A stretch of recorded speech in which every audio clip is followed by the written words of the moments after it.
Hey guys, Chris with Tillman Family Farms. Are you a homesteader? Are you a farmer? Have you ever thought about prepping? And is homesteading and prepping the same thing? Have you ever thought about homestead defense? Have you ever thought about having to protect the things that you've worked hard to establish? We're going to talk about some of that today, and I'd like to ask some questions to you to see where you guys fall in all of that. All right, I hope you guys don't mind doing a little work while we're doing this video. So if you're homesteaders, like my wife Jamie and I are, you pride yourself on growing your own food, preserving your own food, and putting that food up. Our goal has always been to try to preserve enough stuff for the next year until garden season rolls back around, right? So you start the whole process over. So is that prepping? Is that the original version of prepping? Well, I say yes. And a lot of you guys out there doing the same thing, and you're preppers and you don't even really realize it. So the same thing rings true with your meat. A lot of people that are homesteaders, they do a lot of deer hunting, or really depending on what part of the country you're in, what type of hunting that you're doing. A lot of people do fishing and they preserve that meat. Now, I guess it depends on how extreme you go as far as the level of prepping that you're doing, whether you're, dehydrating, freeze drying, freezing, or anything along those lines. But you're prepping, you're saving, and you're preserving food for the future. Now that leads into other things. If you are freezing it, how in the world are you trying to pay attention so that, and I know everybody's been through this, you got a freezer full of meat and the power goes off or the freezer dies or whatever, and then all of a sudden you have nothing and you're heartbroken. You got all this stuff that you've either paid for from the grocery store or you've hunted for it, preserved it, and all this other stuff. So if you've been through that, a lot of people get out and they're like, how can I prepare to combat this the next time? So therefore you get homesteaders getting into prepping. So that's one of the biggest things for you to start thinking about, and thinking about other ways of preservation. Over the next couple weeks, we're going to start showing you guys some of the tools that we use around the farm to preserve food and things like that.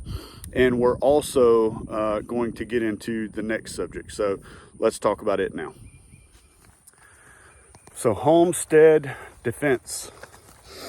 A lot of you people out there are already doing this and you don't even realize it. How many of you have a pistol in your truck? How many of you put a shotgun beside your door at night? I mean, it's just tons and tons of things like that. But it's the world that we live in that's made us minded that way. There's so many crazy things going on in the world, and it just seems like it's getting worse. So we would like to start talking about homestead defense, the things that you can do, the tools that you need, maybe even to the extent of the training that you might need, and then talk about why. Why? If you live out in the country, why in the world would you need so many things to try to protect yourself? Well, we'll get into some of that too. Let me go put this stuff up and we'll get into it. All right, so this homestead defense thing, I may be starting to sound like a crazy person to some of y'all, and you might start thinking that I'm about to start running around in army fatigues and hiding guns in the woods and prepping and building bunkers and stuff like that. That's not what this is about. This is about taking pride in the things that you do as a farmer, as a homesteader or whatever, and being prepared for crazy things that might happen, and being able to protect that. So I'm going to give you an example of the crazy things that could happen, and then that will lead us back into the homestead defense stuff. So we're going to talk about Texas for a minute. All right, Texas. So just a couple of years ago in Texas, 2021, I think, there was a really big ice storm things were really crazy. The grid in Texas went down for 3 days, the power grid. And in those 3 days, I want to say it was like 150, 200 people died from just from the cold, not having enough heat source and things like that. There's things you can do to combat that. There's things that you can do to be prepared for that. Different alternate heat sources that are not attached to electricity. You could have solar as a backup power for electricity. You could have, gas and diesel generators that you could have a storage of fuel. There's all sorts of things that are prepping that you could do to combat that. That situation was very real, and it happened to a lot of people, and it was right here in the United States. So don't think that crazy catastrophic events that are not buildings blowing up and things like that, that can happen to you, that can happen to me. So there is no reason to say, I shouldn't be a prepper. You should be a prepper. Everybody should be a prepper of some sort. So those are the types of things. Think outside the box. Watch the news. Watch many sources of news, not just one. But those are things that kind of lead us in to the homestead defense. All right, put yourself in your homestead, at your farm, at your 3-acre, abode, whatever you want to call it. And that same situation happens, grid down, infrastructure fails, whatever it may be. You're prepared. You have food. You can grow your own food. You can produce your own food, all these things. But maybe there's some neighborhoods down the street that can't, that don't know how to do things like that, that are more the escapee from the city type. They've moved out to the suburbs. Some of those people don't have anything but maybe the shotgun that grandpa left them. So if they know that you have a farm and grow food and all this stuff, when they get hungry and they run out of things, they're going to come visit you. And they're going to ask, first of all, can you help us? And I'm going to tell you, you can if you want to, but then you're going to get bombarded. You're going to get bombarded with people that are looking for help. I bet this wind is getting this microphone. Anyway, you're going to get bombarded with people that are looking for help.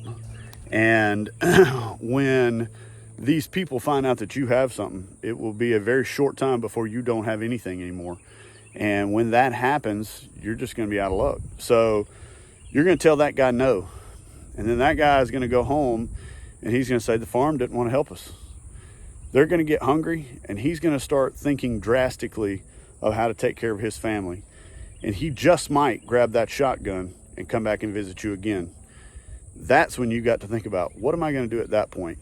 What do I do? What tools do I have to protect what I have? And do I know how to use it and use it properly? And do you even have the stomach for that? So that is what I'm talking about when I talk about homestead defense. All right, I'm not going to get too crazy long with this video. We are going to do some videos like this. We're definitely a farming channel, but these are definitely things that me and my family are talking about on a daily basis nowadays. All these things going on in the world, it's almost like, is there about to be a World War III? Yeah, I have a really bad feeling that probably it is. You got this stuff in Russia, you got this stuff in Israel, Iran, China and Taiwan,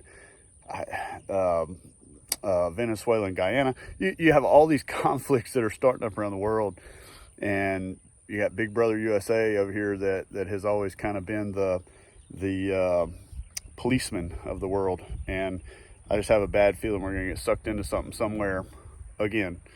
And I don't know. We've done so well over the years keeping it off our soil. Are we always gonna be able to do that? I don't know. Southern border is showing us that we don't have a very good defense at our border. So anyhow, I don't want to get political, but it is what it is. And these are things that you need to be thinking about. So we're going to do a couple things on that. If you want to see some content like this, I don't want to get carried away with it, but if you do want to see it, how about go down in the comment section and let us know, and we'll talk about whatever you want to talk about and show you whatever it is that we do. And we'll just kind of go from there. We appreciate you guys watching. If you haven't done so, please go down and like and subscribe. Ring that bell so you'll see all the videos we put out, and we will see you on the next video.